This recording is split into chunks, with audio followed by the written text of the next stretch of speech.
Coach on the mic. WTF Nation. Stand up. Veterans in the building. Let's go. We breaking down the scores. NCAA to the pros. If the Jets or the Giants play, you already know we roasting them, cooking them, put them on the grill. Sports talk artillery, yeah, we too real. King with the stats, coach with the smoke. WTF Nation, laugh till you choke. Wednesday, heat, 8 p.m., no debate. Sports Bar Nation, we never show up late. Oh, this is the Sports Bar. Wednesday nights we go hard. Veterans strong and we stand tall. WTF Nation, we run the ball. Hey, hey, turn the lights on. It's Sports Bar, come get your hype on. Hey, turn the lights on. It's Sports Bar, come get your hype on. WTF Nation, Wednesday domination. King and coach in rotation. The Sports Bar's sensation. From kickoff to buzzer beaters, we break it all down. Wednesday 8 p.m. the live show in town. It's the Sports Bar where legends hang out. WTF Nation Radio. We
Man, I still have not fixed the intro. What's up? What's good? What is happening? WTF Nation Radio. I am the actual King Smith, your sports host here tonight for the Sports Bar at WTF Nation Radio. Usually we have two hosts tonight, and I'm trying to figure out where Coach is at. Looking at the calendar, I don't think Coach was off today, but maybe, just maybe, he had to take care of some things. So we are going to be probably a solo show tonight unless he pops up. Maybe because his game 4 of the NBA Finals, in which the Knicks are playing against the San Antonio Spurs, that's why we don't see him.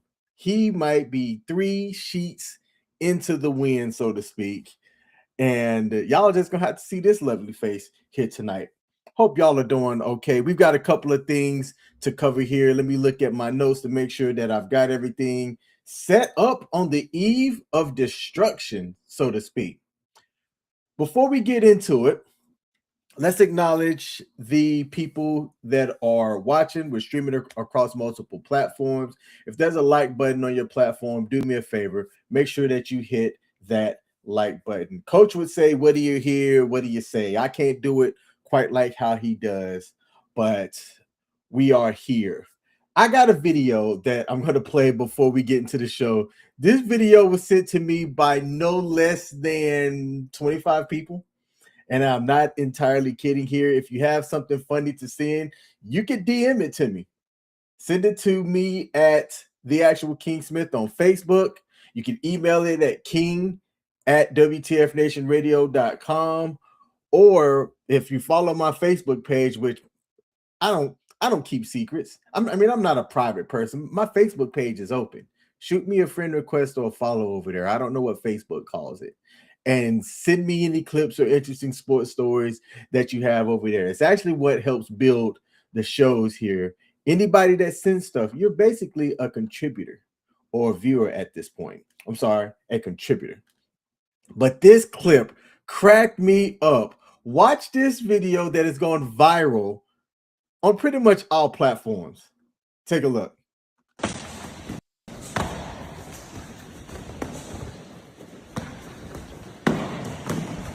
Yeah. Hey,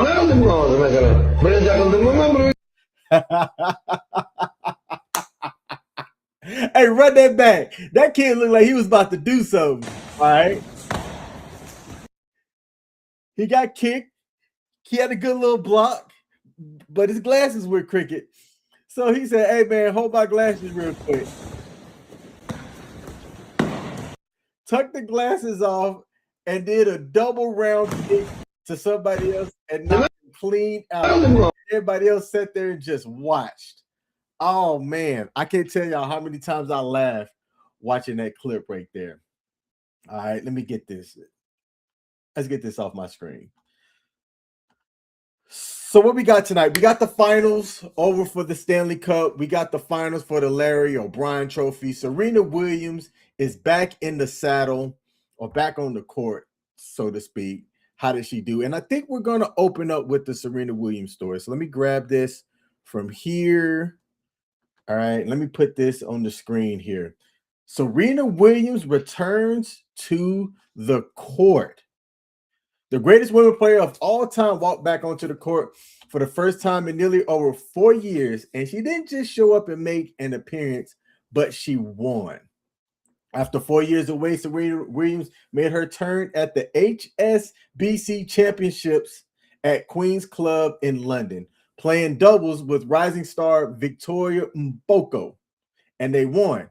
Williams, who's 44 years old, said that the Queen's Club feels like the perfect place for me to begin this next chapter. Right? So what does she mean by that next chapter? What could be her motivation for wanting to come back out after, I'm going to say, retirement and come back out and play? What she's quoted as saying, it's really about my kids getting the chance to see me play.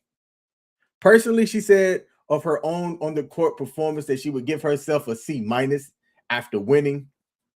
But look, when you are the GOAT and you get the chance to play with somebody who's also not too bad themselves, I think that having Serena Williams as your doubles partner is a no-brainer. All right. A lot of people think that there's going to be this grand comeback. No. When you're 40-something years old as a professional athlete who's played as long as she's played, your body can only endure so much. So while it was great to see Serena back on the court doing her thing, she's not going to be out there having that much of an amazing comeback. But think about this. Venus played until she was 45 years old. So do we think that we're going to see Serena Williams go back over on the single side and try and outdo her sister? I'll put it in the comments. Let me know. I don't think so. But I could be wrong. And I think that it would be dope to see Serena playing at Wimbledon, going out there for a singles draw. We got bench warmers in the building said, what's good? What's cracking? And she's going to pull a Tom Brady. Look, Tom Brady was an anomaly.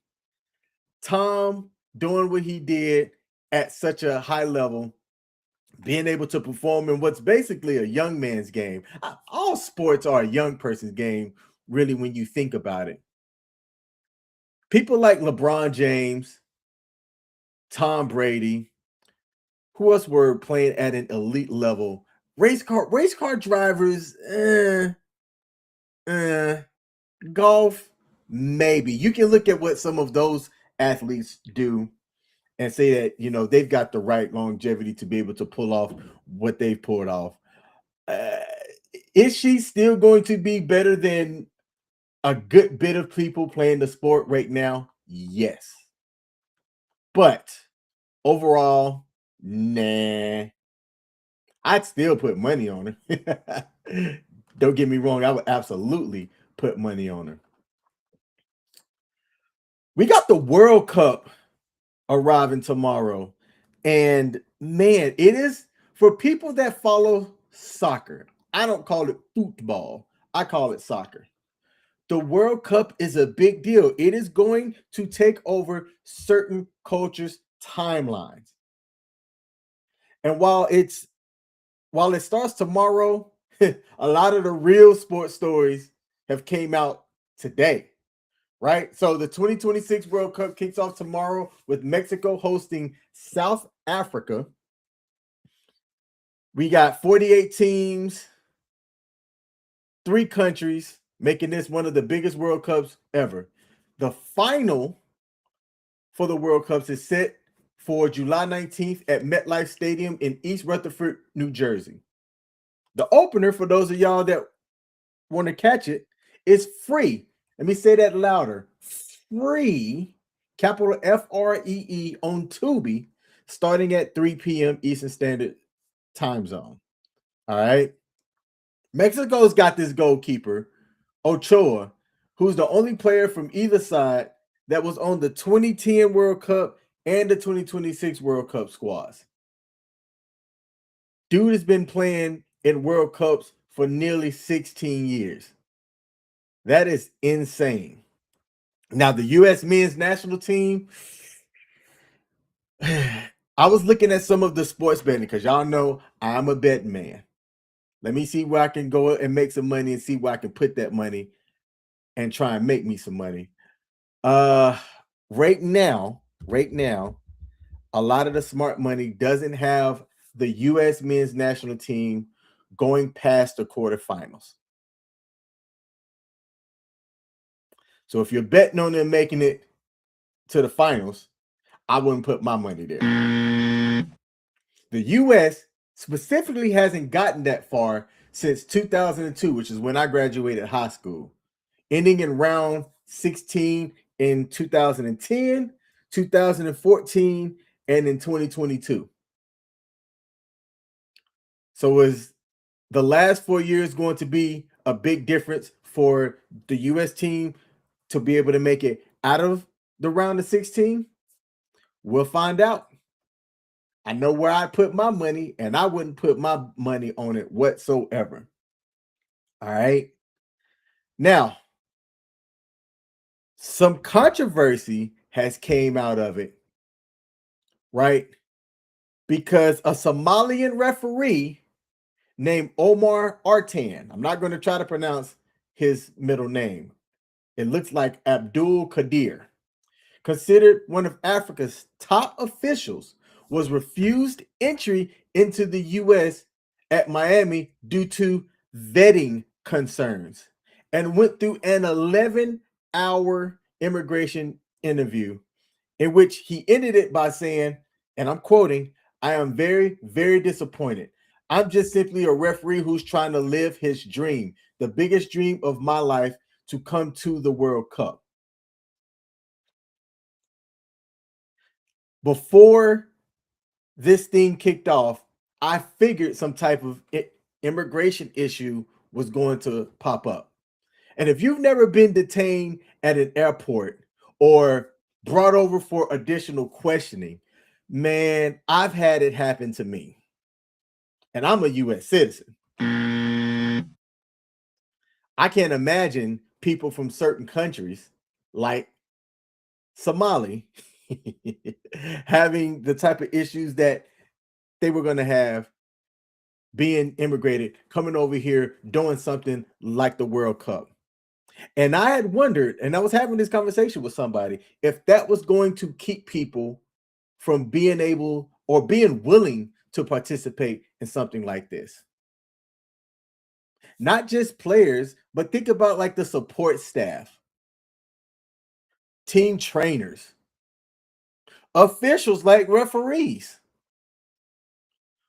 who might have immigration issues because of how our current administration is. It's a conversation that some of these athletes and their representatives have to have, no matter really what country that they're going into. But there seems to be a little bit of extra scrutiny for those that are coming over into the US now, which is tragic because as a US citizen, I crossed over into Canada not too long ago. And man, let me tell you, that Canadian border official was an asshole, plain and simple. I'm going to look right into the camera as I say that. Screw that dude. That dude was a straight up ass. I wish I had his name. I'd call his name out. If Canada blocked me, yeah, whatever. It is what it is. I don't see people trying to run to get into Canada anytime soon. Shout out to God happened to be said, good evening. She was there. You know what? I ain't gonna bring you into this. Thank you for tuning in. God happened to me. There were a lot of other things that came out of the World Cup as well. Iranian fans have had their ticket allocations pulled entirely.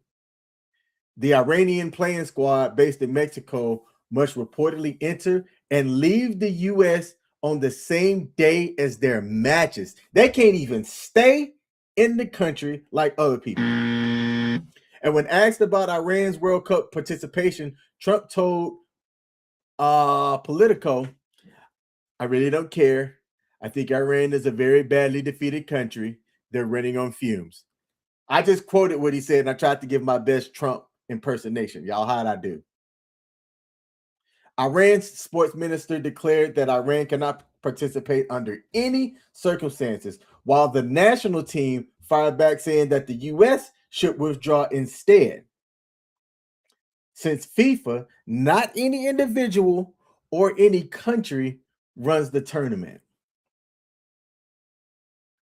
Now, I got a question for y'all in the chat. Is FIFA too spineless to stand up to the political pressure? Should this tournament even be here in the US? It can be great for the economy. It's definitely great for, certain area. I know I wouldn't want to be up in East Rutherford right now with the championships going on as well in the NBA plus the World Cup. Certain businesses and places are going to thrive and have a boom in revenue. And shout out to them. Those small businesses, those big businesses, great for them, great for taxes, all of that stuff. For the sports fans that wants to participate, you got to have your munyan or money, as the young people say. They call it munyan for those of y'all that are uninitiated. You've got to have the right type of money because our money ain't the same. And we are going to talk about that as we talk about the prices of these Knicks tickets, which we did during the last stream as well, or at least the last one that I participated in. And what does it say about a referee that got denied entry after an 11-hour interrogation? What are you going to interrogate somebody for 11 hours? What does that say about the host country and how the host country is showing up? I get that you have a job to do. I do. I was in aviation. I had to immigrate, which I said the right word twice, but there's two different immigrates. I'm not going to educate y'all on what the difference between immigrate and immigrate is. Y'all can figure it out. But I had to do it for several countries and things that I've been to. And you have to understand countries' rules about immigration and things like that.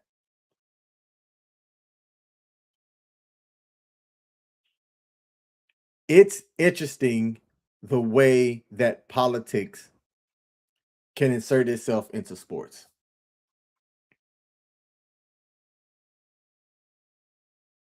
And how it can ruin a good thing, in my opinion. K-Mill Media said, I know an angry artist in Dallas that is suing FIFA for painting over his murals. Yo, do you have a link for that, K-Mill Media? If you got a link for that, I'd love to see it. I would love to see it. Let me see. Let me see if I can find that on Google. Let me go to the Googles. We're gonna do it live. Let me see if I got it. I can't do it. We'll do it live. Okay. We'll do it live. Fuck it. Do it live. I'll write it and we'll do it live. Wow. Okay, here we go. Let's see if I can share this screen here. Thank you, K-Mill Media, for that story. Let me see here. Boom. Screen share. We're going to do it live. Let's see what Google has to say about this. So this is from AI Overview here. I just typed in artists suing FIFA, and this came up not too long ago. Marine environmental artist Robert Weiland has filed a $25 million lawsuit against FIFA after work crews painted over his iconic Wailing Wall 82 mural in downtown Dallas to make space for the World Cup promotions.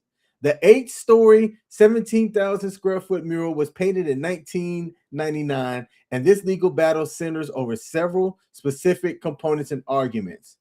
The lawsuit filed in the U.S. District Court in Dallas against FIFA, the building's owner, 3PZ Property Company, and the management company, Slate Asset Management, is seeking at least $25 million in damages. Weiland's lawsuit alleges violations of the Visual Artists' Rights Act, also VARA. I'm going to say VARA instead of VERA. Enacted in 1990. VARA protects publicly displayed artwork of recognized stature from intentional destruction or alteration unless a written waiver is obtained from the artist, which Weiland says that he never provided. FIFA is fired back saying that they deny any involvement in painting over the mural, stating that the Federation has no involvement in this whatsoever. The building management response is stated that they were approached in March by the North Texas FIFA World Cup Organizing Committee and local groups with the request to use the wall for a new public art installation, and were reportedly assured that Weiland had been notified. So you got some he said, she said shit over here. Let me go see if I can find this mural. I hate that word. Let me see if I can find it. Hold on. I'm clicking on links over here, seeing if I can find the mural. You know what? Let me just Google. Let me do this here. Copy, put it up in here, paste. I see what this thing look like and bring up images. There it is right here. Think y'all can see this on the screen. Let me click visit, and then once this loads up, I'm going to share the tab that has the painting. Right here, the Weiland Foundation at 505 Arcade Street in Dallas, Texas. Or at least that's where it used to be. Hey, if you're a fan of art, that looks dope. That looks dope. On the Texas Utilities Building, dedicated April 16 of 1999 by Herschel Walker, NFL, and the CEO of J.C. Penney.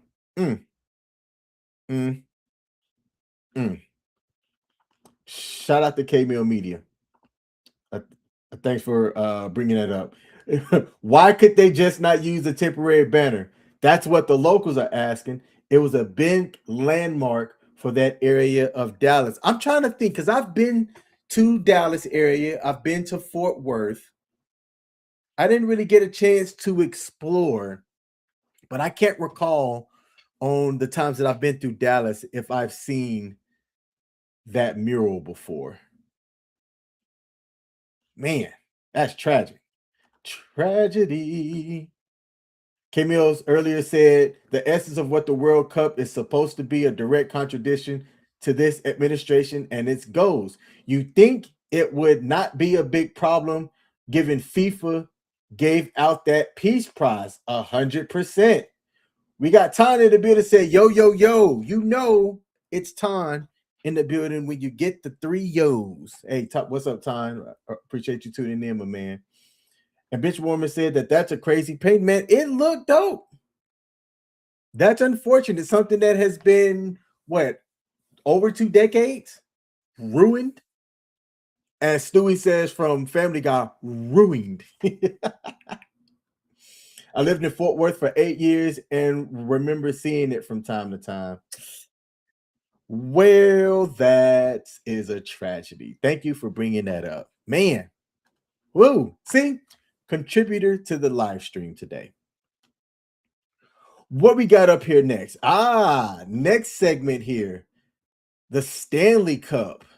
Man, okay. And what should be a surprise for people that follow NHL, you got the Stanley Cup in which the Las Vegas team is going up against the Carolina Hurricanes. And man, oh man, we've got a good one.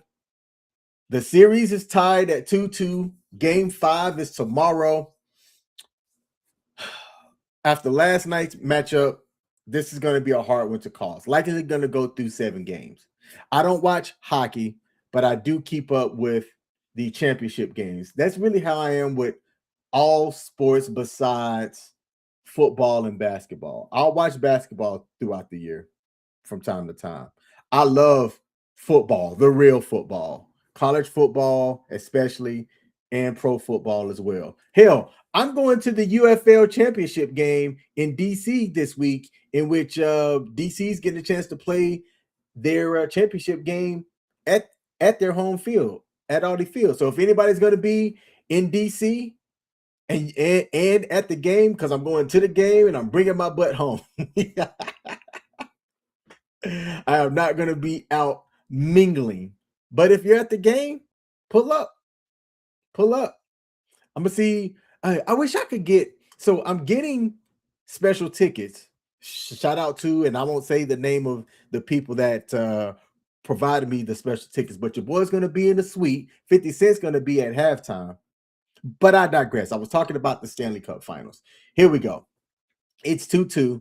Game 5 is tomorrow. Carolina put off a massive road win in Vegas to tie the Stanley Cup Finals at 2-2, with Captain Jordan Staal scoring 2 goals, including the game winner inside of the third period. All right. There was a history that was made as a goalie by the name of Brandon Busey, starting in relief for Fredrik Anderson, became the first goalie since 1961 to win his playoff debut in a Stanley Cup final. So shout out to him. Carolina last night pretty much controlled the night, finishing with a 28-21 shot advantage with an empty netter from Ellis that sealed it. I thought this was interesting when I was looking up notes. For the 4th consecutive game, both teams rallied from a multi-goal deficit to at least tie. The first time in Stanley Cup final history that that's happened in 4 straight games. I'm going to check Polymarket to see if there's odds on it happening for a 5th straight game. And I'm going to check to see how my budget is looking, and I might throw some small money on it. See if it could happen for 5 times in a row. Especially if the odds are like, if the odds got 2 zeros behind it, I'll throw in 50. Why not? Carolina, who was the top seed in the East, with a 53-22-7 record. Vegas came in, swept the President's Trophy, winning over the Colorado Avalanche to get here to the finals. Both teams have been dominating in these playoffs, so it's no surprise that this game is a back and forth matchup that is happening here for the NHL. Now, this series has been 4 straight thrillers in a row. Some are calling this, if you're a big hockey fan, one of the best Stanley Cup finals in years. So for those of y'all out there watching and or listening, because we do put this out on audio format, I'm pretty sure that y'all are excited. This is great for the sport if you are a fan of that sport. 100%. I'm curious if Vegas can recover going back to Raleigh for that hostile game 5 tomorrow. If you were to ask me who's going to take game 5 to go up in the series and try to close it out in game 6, I always like the home teams and their odds while playing at home. So I'm going to give my matchup and who I think is going to take this.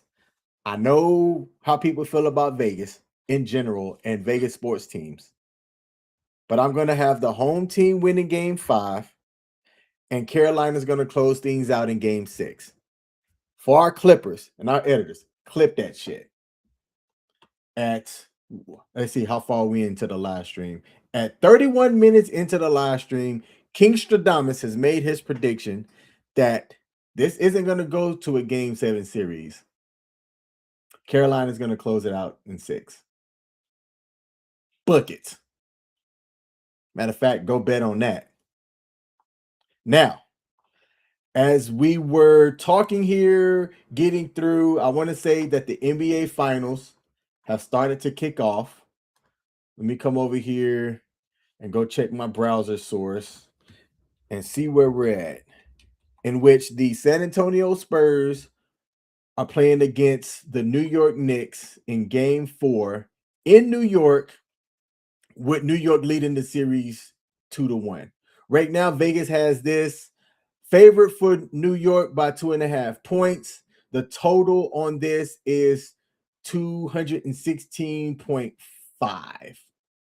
That's still a low scoring total, if you ask me. Like, I'd like to see a 230 in one of these, but the way that San Antonio plays, you don't get that back and forth high scoring against a team that plays good defense the way that they do. Now, I can't play the video, but there was a video that was sent to me that had a fight occurring. And this is why certain cities, you have to be mindful about what you do. I can't, can I play? No, I can't play the clip. It is definitely going to get us banned. But there was a fight that broke out in New York after game 3, in which a guy wearing the Tim Duncan Spurs jersey was just walking. And you had these young, looked like they were between the ages of 17 to 22. Definitely youthful, young men, young boys. I'm going to call them boys because of how they acted. Getting up in this guy's face as he's just walking down the street, right? And then they started they provoked the dude. So the guy started swinging. He basically started defending himself. And then next thing you know, this guy who's solo wearing his San Antonio Spurs jersey, who might be from New York, but just a Spurs fan, gets his ass whooped on the streets. He don't know who to punch because all he sees are people in Knicks jerseys. It looked like at one point, so people were trying to come up to help him, but yet he don't know. So he just, he's swinging. He's trying to do the 1, 2, 3, 4. Shout out to our last guest. He taught me to punch. He taught me like the different punch combinations.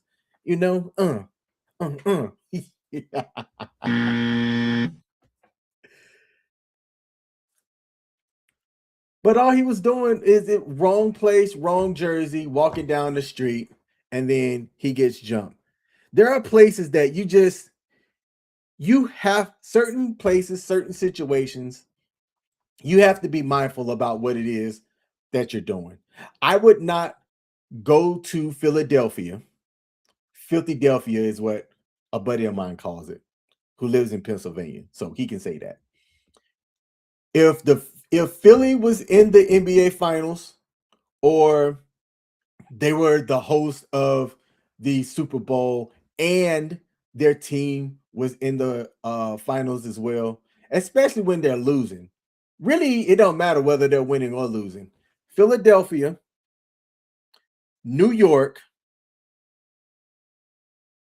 trying to think of other places that just have rowdy, unruly fans that you even if you're a fan of one team, you want to have the back like a backup jersey to just swap in and out of. Let me think. So let me tell y'all, Baltimore doesn't make the list. You go to an Orioles game or a Ravens game, you see people smiling. You see folks like friendly banter, like, hey man, hope y'all show up to play today, man. Lamar Jackson about to get in that ass. Pause. But even Baltimore, you've got that friendly competition in which people that are showing up wearing the opposite jersey don't have to worry about if they're going to get beat down just for walking down the street. New York, I do not recommend you wearing a San Antonio Spurs game outside, especially if the Knicks end up losing. Don't do it. I would just run. Or wait until you know you're near police so that if people act ignorant, maybe you can get help to arrive safely back to your hotel or wherever it is that you're staying at. But that game's about to tip off here shortly. I did one DraftKings lineup, which I'm going to see. Actually, I'm going to try to pull this up here. We're going to do this live. I can't do it. We'll do it live. Okay. No. We'll do it live. Fuck it. Do it live. I'll write it and we'll do it live. All right, I'm logging in now. Seeing if I could get this. I got 2-factor authentication set up because being that I work around IT and all, you want your 2-factor authentication set up properly so people don't try to jack your shit. Let me get logged in here. All right. So I'm logging into my DraftKings. And I'm going to see if I can show my information as far as like how my lineup is set up. Oh, man, y'all can see. I don't know. I might not be able to show this. Y'all going to be able to see how much money I got in my account. And I ain't trying to show that either. So while I am, yeah, I'm not going to show it. I want to show it, but I'm not going to show it. I did a showdown in which you have 6 players, 1 person as the captain. You got to pick 6 players with a 50,000 salary, and everybody has an associated salary for who they are. The captain spot gets 1.5 points based on the fantasy point scoring system that DraftKings uses for the NBA, but also their salary is 1.5 times higher as well. Who you pick at captain matters because that can help you separate yourself from the other field of bettors in the showdown. So I did the one, it's the $25 NBA showdown that has 37,647 total people that are a part of it. And it's $25 per entry for this particular contest. I use Josh Hart at captain because Wemby and Brunson are your highest people for salary. So while they are going to get you a fairly high amount of fantasy points, you still want to get 6 people total within that 50,000 salary restriction, if you will. And from what's called a large field tournament or a GPP, you want to try to get that where you hit all the 6 people, but you want a differentiating lineup that's going to be different from others. Now, DraftKings does cap the amount of entries that you can enter. So not like one person can just go in and put all of the different possible lineups in to try to guarantee that they'll hit. And I want to say for this one, the maximum number of entries that you could have, I think, was 150. So if you got long bread and you want to play in something like this type of a tournament on DraftKings, where you can try to put multiple entries in to possibly get that best lineup that can be unique enough to win it all, then certainly put in that money and hope that you have a profit at the end of the day. My money ain't that long. A couple of years ago, maybe 2021 or 2022, and I'm gonna see if I can find the receipt so that y'all just don't think that I'm talking. I won a tournament. I won one of those large tournaments that had a large top prize. The unfortunate thing is I split it with about 50 people. So it was still a decent payout for like spending $20 to $25. I think I ended up getting, it was like $15,200. It was when the Cavs were in the finals playing against I forgot who the Cleveland Cavaliers were playing against, but it was when LeBron was with the Cavs. And what was significant about that was Josh Hart on one of those teams? I can't remember who it was, but I played somebody who wasn't getting any minutes. And if you're only going to do one lineup like me, you got to be comfortable being uncomfortable. And fortunate enough for me, that lineup ended up hitting. All right. So we've got tip off right now. On the court, you got I like to call him Champagne, Wembanyama, Fox, Vassell, and Castle for the Spurs. The New York Knicks got Anunoby, Towns, Josh Hart, Mikal Bridges, and Brunson. Towns already has one foul starting out very early on, and San Antonio's got the first 2 points on the boards here. So if you pick the Spurs being the first on the board, bravo. As De'Aaron Fox just hit 2 free throws. He was somebody that I was heavily favored and looking at being on the winning team tonight. And the Knicks just got on the board as well. Looking at, let's see who got the points for the Knicks here. Nope, I had to refresh. No, yeah, Cat actually, Karl Anthony Towns got them on the board as well. And the Spurs look like they just hit a 3. This game is kicked off. Vassell hit the first 3-point in this series. Let me see here. We got this was interesting. I think I can play this too. Let me bring this up on X over here before we continue. All right, we got the round mound of rebound. Charles Barkley himself ended up saying something hilarious, and I'm gonna cross my fingers that I could play this without getting booted here. Let's see. Let's do this again. I think I got it. All right, here we go. All right, let me unmute it. Let me full screen it. And let me hit play. This was from the NBA on TNT. Check out what Charles Barkley said. He is great for TV. Great for TV. And competing with Cardi B here. We lost. Hey, I don't know if those B's, that might be Cardi D's.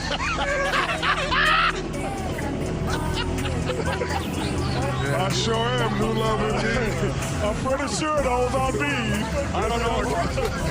I don't know who said that, but I know it wasn't Chuck, you let her dig. You can't let that me, cause I told you to. She got the wrong initials.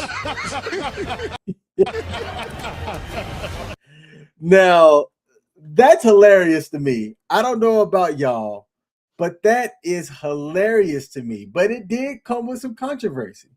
Now, Charles Barkley is paid handsomely to give out his sports analysis and sports takes as one of the greatest to play in his profession, as well as be on TV as well.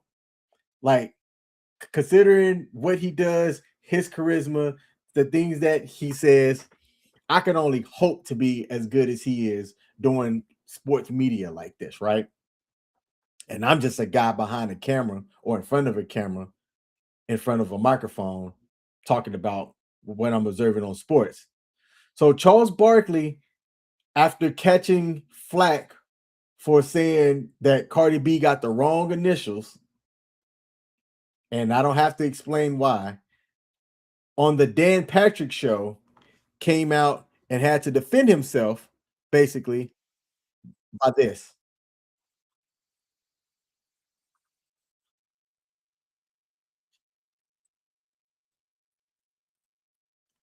Does anybody say anything to you? When's the last time management or somebody said, Chuck, can't say that? Dan, I'm hoping they fire me. I got 6 years. I got 6 or 7 years left on my contract that they know I got no chance of doing. I would love for them to fire me and have to pay me for the next 6 or 7 years. So, I was talking to my agent. I was like, what can I do to get fired where they have to pay me for the whole 6, 7 years? Yeah. And I says, yeah, I would love to get fired. I'm not gonna lie. Yeah, but because like I say, there's zero chance I'm gonna be working the next 6, 7 years. Zero. Man, that must be nice. As they say, must be nice. You get out you're able to ink out a 6 to 7 year contract. And he just said twice, they don't have him for 6 to 7 years, but they got to pay him for 6 to 7 years. And part of that is him joking, being facetious and things like that. But at the same time, man, what a life. What a life. Now, with this finals here, this is basically a rematch of the 1999 NBA Finals, in which the Spurs won that one. It's also a rematch of the 2025 NBA Championship Cup game, which Coach and I already covered. Now, while the Knicks are leading this 2-1 after the Spurs snapped New York's 13-game playoff winning streak in Game 3, for only the second time in NBA history, the road team have won each of the first 3 games. The only other time that has ever happened was in 1993 in a matchup of the Suns versus the Bulls. Also, interesting enough about Game 3, it drew 23.8 million viewers, becoming the most watched NBA Finals game since 1998.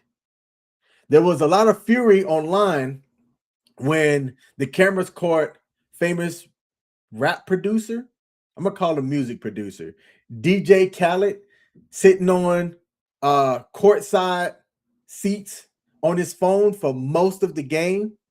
And if y'all were watching one of our live streams in the past, we talked about what the ticket prices were for the NBA Finals played in New York at Madison Square Garden. Courtside tickets were selling for somewhere north of $60,000. Higher than that, depending on what side of the courtside you were sitting at. Imagine how much money you have to be able to drop down somewhere north of $60,000 on tickets and be in your phone like this the entire game, not paying attention to the game. That's crazy. I'm trying to get rich enough to where I can have that kind of problem. Now, for the Spurs to win, the alien, aka Wembanyama, has to be a factor like he is every single night. All right.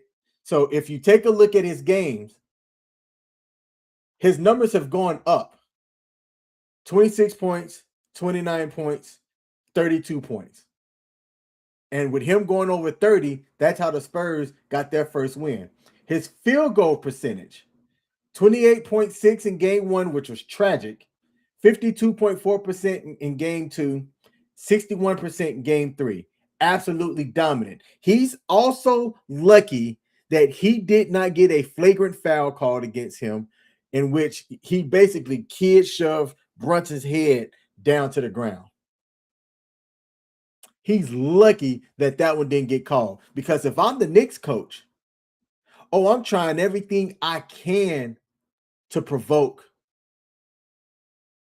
Wembanyama so that he could get filed and suspended on another flagrant call. Now, while his field goal percentage did increase, his three-point attempts have actually decreased. He shot 9 in game 1, 6 in game 2, only 4 in game 3. But the Spurs picked up in other areas to make this game and this series a lot more interesting. So he's becoming basically somebody that's looking at getting more points in the paint, which is crazy considering how tall he is. How are you going to shot block somebody that's like 10 feet tall? He's becoming more efficient and dangerous for the Spurs team. So for them to win, he has to be dominant. Can't take no series or no times up or down the court off. And those guards, both Vassell and Castle, also have to step up and do their part as well. The Knicks won game 1 with Josh Hart shooting like shit. Josh Hart played a better game 3 and lost overall. Now, speaking of going over and talking more about the Knicks, Brunson dominating. The guy's almost unguardable. While he is averaging like 30 shots a game, he is still getting about 4.3 assists per game as well, but he has way too many turnovers.